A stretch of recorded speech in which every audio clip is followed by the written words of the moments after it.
Authentic love is a natural state. It is not psychological, it is not emotional.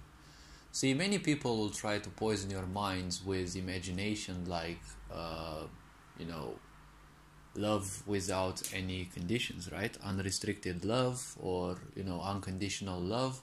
See, unconditional love, I've been saying in previous videos, this poison needs to stop, wounding people's minds.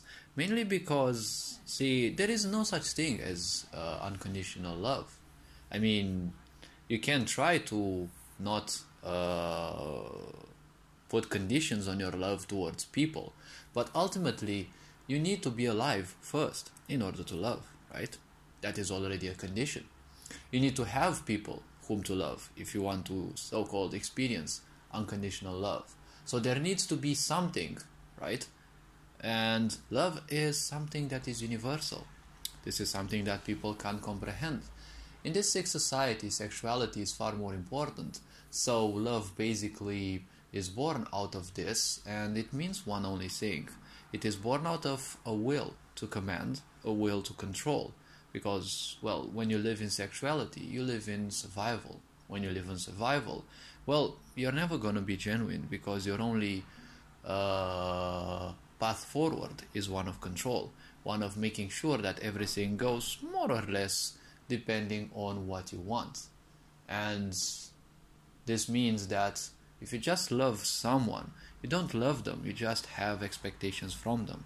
You feel a karmic attraction towards that being because you're unconscious. And when you're unconscious, a lot of your karma will take over you. And when you are conscious, you can make sure that that karma simply doesn't take too much control over you or too much influence over you. So the very simple point is, you're not loving someone specifically. If you look at all people, most of them are simply in a karmic relationship. They feel that they are drawn towards someone, but ultimately it is not that they are drawn to them. See, it's not love. They are drawn to them because there are some aspects that they have experienced in previous lifetimes and they would like to experience them again. And their parents also have that karma, so it is also going to be much stronger.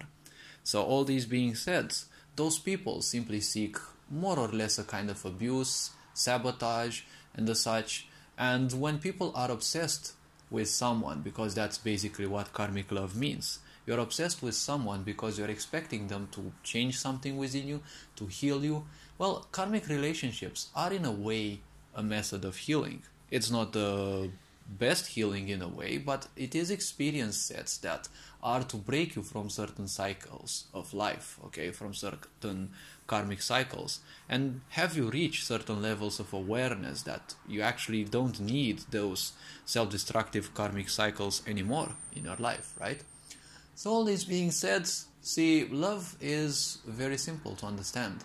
Love is a state. It is not an emotion. It is not something psychological.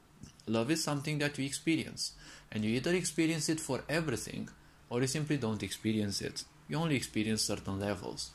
The less one knows, the less one can also love, because the less one knows about things, fear will creep in.